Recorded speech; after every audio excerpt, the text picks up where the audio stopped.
ఇంకేదైనా ఉందేమో చూద్దాం పదండి. ఆదిత్య గారు, పెంకుటిల్లు చాలా అందంగా ఉంది. ఏ డిస్టర్బెన్స్ లేకుండా ప్రశాంతంగా ఉంటుంది. చుట్టూ మొక్కలు కూడా ఉన్నాయి. రండి అడుగుదాం. రండి. అరే, దీని మీద ఫోన్ నంబర్ కూడా లేదండి. ఈడ ఎవరిని అడగాలి? ఏవండి, ఏవండి? ఏమ్మా, ఎవరు కావాలి? ఎవరు కావాలి? టూలెట్ బోర్డు పెట్టిరు కదా. ఓహో, ఇల్లు అద్దె తీసుకోవడానికి వచ్చారా? అవునండి. ఏ ఊరమ్మా మంది? ఇదే ఊరు సార్. ఎంతమంది ఉంటారో? మేమిద్దరమే ఉంటామండి. ఆ ముందు ఇద్దరే అంటారు కానీ ఆ తర్వాత మీ అమ్మగారు వస్తారు, ఆ తర్వాత మీ నాన్నగారు వస్తారు, ఆ తర్వాత పిల్లలు వస్తారు, ఆ తర్వాత చుట్టాలంటూ అందరూ వస్తారు. లేదండి, మా తరపు నుంచి ఇంకెవరూ రారు. ఎప్పుడైనా ఇక్కడికి వచ్చినా గానీ జస్ట్ అట్లా చూసిపోయే వాళ్ళే తప్పించి ఈయనే ఉండేవాళ్ళు ఎవరు లేరు. అలాగైతే పర్వాలేదు, పదండి, ఇల్లు చూపిస్తాను. పదండి, రండమ్మా, రండి, చూడండి. ఆనంది, ఈ ఇల్లంతా దుమ్ము పట్టేసింది. నీకు ఓకే? క్లీన్ చేసుకుంటే మంచిగా ఉంటుంది లేండి. అవునమ్మా, కొంచెం క్లీన్ చేసుకోవాలి. సరేనండి. సరేనమ్మా, నడవండి. చాలా బాగుందండి. ఇంత సిటీలో ఇంకా పెంకుటిళ్ళు ఉన్నాయంటే చాలా ఆశ్చర్యంగా ఉంది. ఇది మా తాతగారి నుండి నాకు వచ్చిందమ్మా. పడగొట్టి డెవలప్మెంట్ చేద్దామంటే పెట్టుబడి కావాలి. ఇప్పుడు మనకి అంత పరిస్థితి లేదు, అందుకే ఇలా అద్దెకిస్తున్నాను. అద్దెంతండి? నెలకు 15,000 అమ్మా. 15,000? అవునమ్మా, మెయింటెనెన్స్ అంతా మీరే కట్టుకోవాలి. పడగొట్లు కూడా మీరే. సమ్మర్లో కొంచెం వాటర్ ప్రాబ్లం ఉంటుంది, సిటీలో కామనే కదా. ఇదేంటి సార్, 15,000 అద్దెచ్చి మళ్ళీ వాటర్ ప్రాబ్లం అంటున్నారు? వాటర్ ప్రాబ్లం ఉంది కాబట్టే 15,000 అమ్మా, లేకపోతే ఈ ఏరియాలో 20,000 నడుస్తుంది. సరేనండి, మేము ఈ రోజే దిగుతాం. ఆర్తి, అసలు విషయం చెప్పడం మర్చిపోయానమ్మా. 3 నెలల రెంట్ అడ్వాన్స్ ఇవ్వాలి. ఈ నెల ఫస్ట్ తారీఖు రెంట్ ఇచ్చేయాలి. ఇందులో ఏ మాత్రం తేడా వచ్చినా నేను ఊరుకోను. 3 months? కొత్తగా పెళ్ళైంది అంటున్నారు, ఆ మాత్రం కొట్టుకోలేరు మీరు? సరే, మీ మొఖాలు చూస్తుంటే ఒక నెల తగ్గించాలనిపిస్తుంది. 2 నెలలు కూడా సరిపోతుంది. అది కాదు సార్, మేము ఆ 2 months కూడా అడ్వాన్స్ ఇవ్వలేమండి. మరే వారండి, మీరు అడగకుండానే పోలేని ఓ నెల అడ్వాన్స్ తగ్గిస్తే మళ్ళీ దాంట్లో కోత పెట్టి అసలు అడ్వాన్సే లేకుండా చేద్దాం అనుకుంటున్నారా? అలాంటి పప్పులే పడుతుంది మన దగ్గర. 2 నెలలు అడ్వాన్స్ ఇచ్చి ఇంట్లో అడుగు పెట్టండి. ఏ నెల రెంట్ ఇవ్వకపోయినా తర్వాత 2 నెలలు చూస్తాను, 3వ నెలకి ఇంటేస్తాను. ఇదిగో నా దగ్గర చాలా డిసిప్లైన్గా ఉండాలి. ఆనంది, ఇలా రా. ఏంటండి? మనం వేరే ఇల్లు చూసుకుందాం. ఎందుకండి? ఈ రోజుల్లో సింగిల్ బెడ్రూమ్ పోర్షనే 15,000 చెప్తున్నారు. అదే 15,000కి మనకి ఇది దొరుకుతుంది. కాస్త విశాలంగా కూడా ఉంది. మనం కొంచెం ఎక్కువ కష్టపడితే ఈ ఇంట్లో హాయిగా ఉండొచ్చు. కరెక్టే ఆనంది, కానీ 30,000 డబ్బులు ఎక్కడి నుంచి వస్తాయి? నా ఫోన్ అమ్మేద్దాం. వద్దు, ఈ ఫోన్ ఉంది కాబట్టే జాబ్ కోసం ఏవో ఒక తంటాలు పడుతున్నాం. ఇది కూడా అమ్మేస్తే ఎలాగా? చాలా ప్రాబ్లం అవుతుంది. వద్దానంది, ఫోన్ అయితే వద్దు. మరి ఇప్పుడు ఏం చేద్దామండి? ఇప్పుడు మన దగ్గర డబ్బులు ఎంత ఉన్నాయి? ఒక 5,000 దాకా ఉంటాయి. ఇంకా 25,000 కావాలి కదా. అలా అనుకున్నా మొత్తం ఉన్న 5,000 ఆయనకి ఇచ్చేయలేం కదా. మనం సరుకులు కొనుక్కోవడానికైనా డబ్బులు మిగిల్చుకోవాలి కదా. సరే ఆదిత్య గారు, మనం బ్యాగ్స్ ఈడ పెట్టేసి అలా బయటికి పోయి సోచేద్దాం. ఈయన్నే నిలబడి ఏం చేద్దాం అనుకున్న డబ్బులు రావు కదా. పదండి. ఏవండి? ఏంటమ్మా? మేము బ్యాగ్ ఈడ పెట్టుకుని బయటికి పోతాం. సాయంత్రం లోపు మీకు అడ్వాన్స్ ఇస్తాం. అలాంటివి కుదరవమ్మా. ముక్కు మొహంతని మనుషులు నమ్మి నేను ఊరిలో బ్యాగులు పెట్టలేవను. మీరైనా నాకు బంధువులా స్నేహితులా మిమ్మల్ని నమ్మి పెట్టుకోవడానికి? అడ్వాన్స్ ఇచ్చి లోపల అడుగు పెట్టండి. ఈ లోపల మీరు కాకపోతే ఇంకొకరు వస్తారు కదా. మీరైనా బంధువులా స్నేహితులా మిమ్మల్ని నమ్మి టైం ఇవ్వడానికి? అలాంటి నేను గ్యారెంటీ కూడా ఇవ్వలేనమ్మా. ముందుగా ఎవరు వచ్చి అడ్వాన్స్ ఇస్తే వాళ్ళదే ఇల్లు. రోజుకి ఎంతో మంది వస్తుంటారు పోతుంటారమ్మా. అలాంటి వాళ్ళు మీరు ఒకరు. అడ్వాన్స్ ఇవ్వండి, లోపల కుడికాలు పెట్టండి, లేదంటే బయటికి వెళ్ళిపోండి. మా మొహాలు చూసి కనీసం ఈవినింగ్ దాకైనా టైం ఇవ్వండి. లేదమ్మా, సాయంత్రం దాకంటే కుదరదు. ఓ 4 గంటల టైం ఇస్తాను. ఈ 4 గంటల్లో మీరు వచ్చి అడ్వాన్స్ ఇస్తే ఇల్లు మీది. ఆ తర్వాత ఎవరు వస్తే వాళ్ళకి ఇచ్చేస్తాను. సరేనండి, మేము తప్పకుండా ఈవినింగ్ వస్తాం. మొత్తానికి నువ్వు సాధించావే. నువ్వేదో చేస్తాను అంటే ఏం చేస్తావా అనుకున్నాను, కానీ ఇంత అద్భుతమైన ప్లాన్ వేసి ఉన్న చోటు కూడా లేకుండా వాళ్ళని అర్ధరాత్రి ఇంట్లో నుంచి బయటికి గెంటుతావనుకోలేదు. నిజంగా హ్యాట్స్ ఆఫ్ జీవన. ఇన్ని రోజులు నీవన్నీ మీ నాన్న తెలివితేటలే అనుకున్నాను, కానీ కాదే, నీవన్నీ నా తెలివితేటలే. నువ్వు ఎప్పుడు ఇంటి పెద్దమ్మా, తొందరపడి తిడతావు కానీ నన్ను ఆలస్యంగా అర్థం చేసుకుంటావు. ఆలస్యంగా అర్థం చేసుకోవడం కాదు, అసలైన ప్లాను ఇప్పుడే మొదలైంది. సరే, ఆదిత్య కుట్టి ఇంట్లో నుంచి బయటికి వెళ్ళిపోయారు, బాగానే ఉంది. కానీ ఇక్కడితో సరిపోలేదు కదా. అంటే నీకు అడ్డైతే తప్పుతుంది, కానీ నీకు కావాల్సింది దక్కదు కదా. నీకు కావాల్సింది దక్కాలి అంటే ఫస్ట్ ఆ ఇంట్లో నీకు అధికారం రావాలి. నీకు అధికారం కావాలంటే నీకు గుర్తింపు ఉండాలి. నీకు గుర్తింపు ఉండాలంటే నీకు బాధ్యత ఇవ్వాలి. అంటే నీకు ఒక పదవి ఇవ్వాలి. ఇప్పుడు ఆ కంపెనీలో ఆదిత్య స్థానం ఖాళీగా ఉంది, కుట్టి స్థానం కూడా ఖాళీగానే ఉంది. అందులో ఏదో ఒక దాంట్లో నువ్వు కూర్చున్నావు అంటే నీకు కొంచెం అధికారం వస్తుంది. ఆ తర్వాత ఇంటి పైన కూడా అధికారం సంపాదించవచ్చు. లేదనుకుంటే నువ్వు ఇలాగే ఫోన్లో మాట్లాడుకోవడం తప్ప దేనికి పనికిరాదు. అది కాదు పెద్దమ్మా, నేను మా అత్తయ్య గారితో ఈ విషయం మాట్లాడదాం అనుకుంటే ఆవిడేమో పట్టించుకోవడం లేదు. వినట్టే పోతుంది. నాకేం చేయాలో అర్థం కావట్లేదు. తింగరదానిలో ఉన్నావే నువ్వు. నా మాట విను, ఇప్పటికైనా అర్థం చేసుకో. ఆ చైతన్య గాడిని దారిలో పెట్టుకో. వాణ్ణి కానీ లైన్లో పెట్టుకున్నావంటే మొత్తం అంతా నీ చేతిలో ఉన్నట్టే. వాడు వేస్ట్ ఫెలో పెద్దమ్మా. ఏ, వాడు వేస్ట్ ఫెలో ఏంటి? నీకు ఇప్పుడు ఉపయోగపడేది వాడే. నీకున్న సాలిడ్ ప్లేయర్ వాడే. నీ ట్రంప్ కార్డు వాడే. వాణ్ణి గనక నువ్వు కరెక్ట్గా వాడుకున్నావనుకో, నువ్వు అనుకున్నది నీకు జరిగిపోయినట్టే. అంతేనంటావా? ఇంతకు మించిన మార్గం లేదు. నువ్వు వాణ్ణి దారిలో పెట్టుకో. లేదు పెద్దమ్మా, వాడిని దారిలో పెట్టడం అంటే ఆనంది ఆదిత్యని రోడ్డున పడేసినంత ఈజీ కాదు. ఏదేమైనా నేను ట్రై చేస్తాను. హలో హలో, వినేసాడా ఏంటి? నువ్వెప్పుడొచ్చావు చేతు? ఓర్ని, దీని మొగుడు వచ్చినట్టున్నాడు. వామ్ము, మొత్తం విన్నాడో ఏంటో.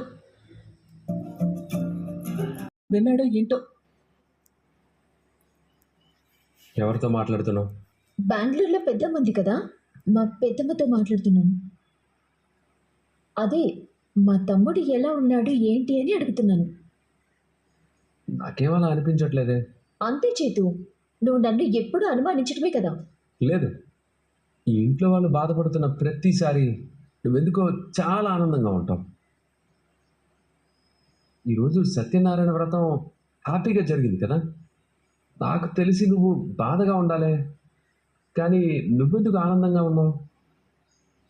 ఏదో జరుగుతుంది. వాళ్ళ వాడివి చేతు, ఏదైనా నువ్వు నన్ను అర్థం చేసుకుంది. నేను ఆనందంగా ఉండకూడదా? సత్యనారాయణ స్వామి వ్రతానికి నేను కానీ అత్తయ్య గారిని ఒప్పించకపోతే అత్తయ్య గారు వెళ్ళనిచ్చేవారా? ఒకవేళ నువ్వు బలవంతంగా వెళ్ళినా ఇంట్లోకి రానిచ్చేవారా? నాకు అదే అనుమానంగా ఉంది జీవన. ఇప్పుడు మామూలుగా అయితే నువ్వేం చేయాలి? ఏదైనా మంచి జరుగుతుంటే ఆపాలి. కానీ నువ్వేం చేసావు? చెడు జరుగుతుంటే ఆపి మేము వ్రతానికి వెళ్ళేలా చేసావు. అదే నాకెక్కడో తేడా కొడుతుంది. ఎందుకు అలా చేసావు? ఏదో జరుగుతుంది. ఊరుకో చేతు, మనిషిని మంచితనంగా ఉండనివ్వవా నువ్వు? నేను నీ భార్యని, అది మాత్రం గుర్తుంచుకో. ఒక భర్తగా నీ మీద నాకెప్పుడు ఒక గౌరవం ఉంటుంది. భర్తగానా? గౌరవమా? అబ్బో, ఏదో తేడాగా ఉంది. ఎంత కాదనుకున్నా అవుననుకున్నా మనిద్దరం భార్య భర్తలు, అది మాత్రం మర్చిపోవద్దు. మనం ఎప్పుడూ ఒక్కటే ఉండాలి. మనం ఒక్కటే ఉంటేనే మన జీవితం అందంగా ఉంటుంది. బావగారిని చూడు, భార్య కోసం బయటికి వెళ్ళిపోయారు. అలా ఉండాలి భర్త అంటే. నేను కూడా నీ నుంచి అలాంటి ప్రేమే కోరుకుంటున్నాను చేతు. అది నువ్వు అర్థం చేసుకో. కన్నీళ్లు తుడుచుకుంటూ వెళ్తుంది, కానీ ఆ కన్నీళ్ల వెనక మన కంటికి కనిపించింది ఏదో ఉన్నట్టుందే. ఏదో జరుగుతుంది. మనిషి తేడాగా ఉంది, మాటలు తేడాగా ఉన్నాయి. మొత్తం పూర్తిగా ఏదో మారిందే. చాలా పెద్ద ప్రాబ్లంలో పడ్డా ఆనంది. చూసావా, మనం బిజినెస్ చేసేటప్పుడు మన క్యాల్కులేషన్స్ అన్నీ లక్షల్లో ఉండేవి. కోట్ల గురించి ఆలోచించేవాళ్ళం. ఎన్ని కోట్ల టర్న్ ఓవర్ తిరిగింది, ఎన్ని లక్షలు మనం వాళ్ళకి ఇచ్చాం, ఇలా మాట్లాడుకునేవాళ్ళం. కానీ ఇప్పుడు వేలు గురించి ఆలోచించాల్సి వస్తుంది. జీవితంలో పరిస్థితులన్నీ ఒక్కలా ఎందుకుంటాయండి? ప్రాబ్లమ్స్ ఎప్పుడైనా రావచ్చు, కానీ వాటిని ఫేస్ చేయడానికి మనం రెడీగా ఉండాలి. బిజినెస్లో ప్రాబ్లమ్స్ వచ్చినాయి, మనం దాన్ని ఎదుర్కోలేదా? ప్రతిసారి కూడా ఎదుర్కొంటూనే కదా వచ్చినాం. ఇది కూడా అట్లాంటిదే. ఈసారి కూడా ఎదుర్కొందాం, ఏదో ఒకటి చేద్దామండి. భగవంతుడు మనకి తెలివితేటలు ఇచ్చిండు. నీకు తెలివితేటలున్నాయి, నాకు తెలివితేటలున్నాయి. మనకున్న తెలివితేటలతో ఏదన్నా సంపాదించగలుగుతామేమో చూద్దామండి. పదండి, ఏదో ఒక దారి దొరుకుతుంది. శివయ్య మనకి ఏదో ఒక దారి చూపిస్తాడు. పదండి. అలా కుదరదండి. మా నాన్న నా దగ్గర ఉంటున్నాడు. మా నాన్న నేను చూసుకుంటాను కాబట్టి మా తమ్ముడికి దాంట్లో ఏ వాటా లేదు. మొత్తం నాకే కావాలి. అలా ఎలా కుదురుతుంది? అలాగైతే నాన్న నేనే చూసుకుంటాను, మొత్తం నాకే ఇవ్వండి. ఈడేదో గొడవ జరుగుతుంది. ఏముంది, అన్నదమ్ములు గొడవ అనుకుంటా. అంటే నాన్న అడ్డం పెట్టుకొని మొత్తం ఆస్తి నువ్వే కొట్టేద్దాం అనుకుంటున్నావా? నువ్వు చిన్న కొడుకు అని మొత్తం ఆస్తి నీకే రాశారు. ఇంకా మిగిలిందేముంది? నాన్న పేరు మీద 1 ఎకరం ఉంది. ఇప్పుడు నాన్న బాగోగులన్నీ నేనే చూసుకుంటున్నాను కాబట్టి ఆ ఎకరం న్యాయంగా నాకే రావాలి. ఏంటి న్యాయంగా వచ్చేది? చదువుల పేరుతో మొత్తం డబ్బులన్నీ నీకే తగలబెట్టి నాశనం చేశారు కదా. నువ్వు వెలగబెట్టింది ఏముంది? అయినా నువ్వు తీసుకున్న తక్కువ భూమి అయినా ఖరీదైన భూమే తీసుకున్నావు. ఏదో అన్నదమ్ములు గొడవలానే ఉంది, మనకెందుకులే, వెళ్దాం పద. లేదా ఆదిత్య గారు, మా సూర్యబాబు ఒక మాట చెప్పేవాడు. మనిషి సమస్యల్లో ఉన్నప్పుడు కనిపించే ప్రతిదీ పరిష్కారానికి మార్గం దొరకచ్చు. అంటే లోపం మనిషి వెతకడంలోనే ఉందని చెప్పేవాడు. చూద్దాం, మనకి దీంట్లో ఏదైనా సొల్యూషన్ దొరుకుతుందేమో. ఇదేం కుదరదురా, లాయర్తో తెలుసుకోరా నువ్వు. అలాగేరా, నేను లాయర్ గారికే ఫోన్ చేస్తానుండు. ఆ లాయర్ గారు, ఈ గొడవ ఇక్కడ తేలేదట్లేదు. మనం ముందనుకున్నట్టుగానే కోర్టులో వేసేయండి. ఏంటి మీ ఫీజు ₹1,00,000? ₹1,00,000 అంటున్నారు రా. ఈ రోజుల్లో కోర్టు కేసులు అంటే అలాగే ఉంటాయిరా. మరి 20 లక్షల భూమి అది.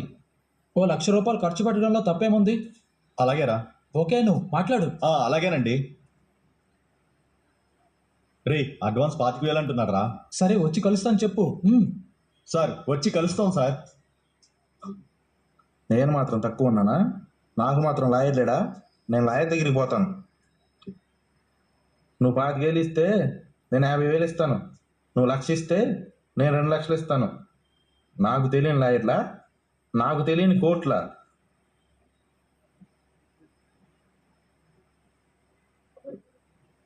నువ్వు నా ముందు ఫోన్ చేసి నన్ను ఏదో భయపెట్టాలని చూడకు.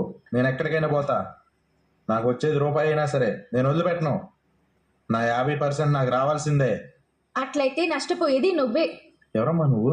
నా పేరు ఆనంది, నేను లాయర్ని. ఓ, లాయర్ వా? రేయ్, మీరు లాయర్ దగ్గరికి వెళ్ళడం కాదురా, మీ దగ్గరికి లాయర్ వచ్చింది. నువ్వు లాయర్ కావచ్చమ్మా, మా గొడవ నీకు తెలీదు. ఏంది తెలియదు? ఇందాకటి నుంచి చూస్తూనే ఉన్నా. మీరిద్దరూ అన్నదమ్ములు. మీ నాన్నని మీ అన్నయ్య చూసుకుంటాడు. ఎకరం భూమి ఉంది. గా భూమేమో మీ అన్నయ్య రాయించుకోవాలనుకుంటుండు. దాంట్లో వాటా నువ్వు అడుగుతున్నావు. మీ నాన్నని చూసుకుంటుండు కాబట్టి మొత్తం భూమి నాకే కావాలని మీ అన్నయ్య అంటుండు. లేదు, దాంట్లో నాకు వాటా రావాలని నువ్వు అంటున్నావు. ఇదే కదా గొడవ. ఒక్క నిమిషంలోనే భలే అర్థం చేసుకున్నావమ్మా. లాయర్ అని చెప్తుంది కదరా, అర్థం చేసుకోకుండా ఎలా ఉంటుంది? ఇక్కడ కదమ్మా, కోర్టులో తేల్చుకుంటాం. కోర్టుకి వెళ్తాం. పోండి, మంచి ఆలోచన. కోర్టుకి పోవాలి మీరు. ఇప్పుడు మీరు కోర్టుకు పోండి. కోర్టుకు పోతే ఏం జరుగుతుందో తెలుసా మీకు? ఏమవుతుంది? నా వాటా నాకు ఇచ్చేస్తారు. ఎందుకు ఇస్తారు? ఇప్పుడు మీ నాన్నగారు లేరనుకో, మీరు కోర్టుకు పోతే మీ వాటా మీకు ఇచ్చేస్తారు. కానీ ఇప్పుడు మీ నాన్నగారు ఉన్నారు కాబట్టి ఆయన తదనంతరం పిల్లలు భూమి పంచుకోవాలి. ఇప్పుడు మీ అన్నయ్య గా భూమి రాయించుకుంటాను అంటే నువ్వు అబ్జెక్షన్ చేస్తున్నావు. ఇప్పుడు నువ్వు కోర్టుకు పోయినావనుకో, కోర్టులో ఏం చెప్తారంటే, ఇప్పుడు భూమి మీ నాన్నగారి పేరు మీద ఉంది కాబట్టి మీ నాన్నగారి బాగోగులు మీ అన్నయ్య చూసుకుంటున్నాడు కాబట్టి ప్రస్తుతానికి గా భూమి అమ్మకానికి అవకాశం లేకుండా గవర్నమెంట్ ఒక స్టే విధిస్తుంది. ఇది కోర్టులో ఎన్నాళ్ళు ఉంటుందో ఎన్నాళ్ళు సాగుతుందో తెలియదు. ఒకవేళ మీ నాన్నగారి తదనంతరం కూడా గప్పుడు కూడా మీరు గిట్లనే కొట్టుకుంటే మీ ఇద్దరికి చెరు సమానంగా పంచుతారు. గిదంతా జరగనికి ఎన్నాళ్ళు పడుతుందో కూడా తెలియదు. ఇప్పుడు చెప్పుర్రి, మీరు కోర్టుకు పోతారా? మరి కోర్టుకు వెళ్ళకపోతే సొల్యూషన్ ఏముంటుందమ్మా? చక్కని సొల్యూషన్ ఉంది. 60-40. 60-40యా? అవును, ఉన్నది ఎకరం భూమి కాబట్టి 60% అన్నయ్య తీసుకోవాలి, 40% తమ్ముడు తీసుకోవాలి. అలా ఎలా కుదురుతుంది? మీ నాన్నగారిని ఈ చివరి దశలో మీ అన్నయ్య చూసుకుంటున్నాడు కాబట్టి మీ అన్నయ్య గారికి 50%, నీకు 40%, ఒక 10% ఏమో మీ నాన్నగారికి పెట్టాలి. అప్పుడు మీ నాన్నగారికి ఆరోగ్య సమస్యలు ఏమన్నా ఉన్నా సరే 10%లో ఖర్చు పెడతారు. గా 10% దాటి ఇంకేదన్నా అవసరమైతే గనక మీరిద్దరూ ఖర్చు పెట్టాలి. ఇట్లా కాకపోతే గా 10% నువ్వే తీసుకుని మీ నాన్నగారిని నీ దగ్గరే పెట్టుకో. నాకు ఓకే. నా 50% నాకు ఇచ్చేయమనండి. మా నాన్నకు ఒక 10%. నాన్న నా దగ్గర ఉంటే 10% నాకుంటుంది, వాడి దగ్గర ఉంటే వాడికి ఉంటుంది. యారా ఏమంటావు నువ్వు? వద్దులే అమ్మా, ఇదే బాగుంది. మా అన్నయ్య 50%, నాకు 40%. మా నాన్నగారి పేరున ఓ 10% పెట్టు.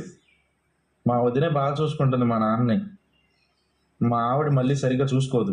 ఇంత చిన్న సమస్య కోసం ఎందుకు రోడ్డు మీద పెట్టుకుంటారు? అయిపోయింది కదా. థ్యాంక్స్ అమ్మా, బాగా చెప్పావు. పెద్దయినా మా పంచాయతీ తీరిపోయింది. థ్యాంక్స్ అమ్మా. అదిరిపోయిందమ్మా, చాలా బాగా చెప్పావు. ఎరా, ఇది మీకు ఓకేనా? ఇంతకంటే గొప్ప తీర్పు ఎవరు చెప్పలేరురా. లాయర్ దొరికితే సరిపోతుందిరా. ఎవరో లాయర్కి ఫోన్ చేసి వాడికి ₹1,00,000 ఇవ్వడానికి నువ్వు రెడీ అయ్యావు, నువ్వేమో 2 లక్షలు ఇవ్వడానికి రెడీ అయ్యావు.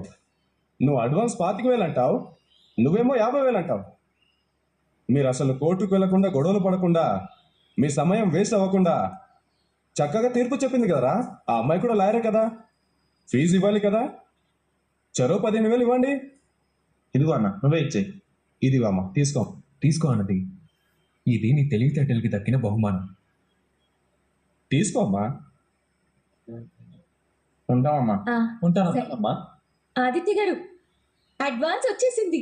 పదండి, ముంగట మన ఇంటికి అడ్వాన్స్ ఇద్దాం. హాయ్ జ్యోతమ్మ. ఆదిత్య ఏం చేస్తున్నాడు? జాబ్ కోసం ట్రై చేస్తుర్రు. మరి నువ్వు? జాబ్ వచ్చింది, కానీ నేనే వద్దనుకున్నాను. ఎందుకు? ఆదిత్య గారు నా కోసం సర్వం అన్నీ వదిలేసి కట్టుబట్టలతో ఇంట్లో నుంచి బయటకు వచ్చిర్రు. ఇప్పుడు నాకు జాబ్ వచ్చింది. నాకు జాబ్ వచ్చిందని నా భర్తకు చెప్తే తనేమనుకుంటాడు? నా భార్యకి జాబ్ వచ్చింది, నాకు జాబ్ రాలేదు అని ఏన్నో కొంచెం ఫీల్ అవుతారు కదా, ఏన్నో కొంచెం బాధపడతారు కదా. తనని ఎట్లా నేను బాధ పెట్టగలను? అందుకే నాకు ఉద్యోగం వచ్చినా నేను దాన్ని వదిలేసుకున్నా. ఆదిత్య గారికి ఏదో ఒక ఉద్యోగం వచ్చేంత వరకు నేను చెయ్యను జ్యోతమ్మ.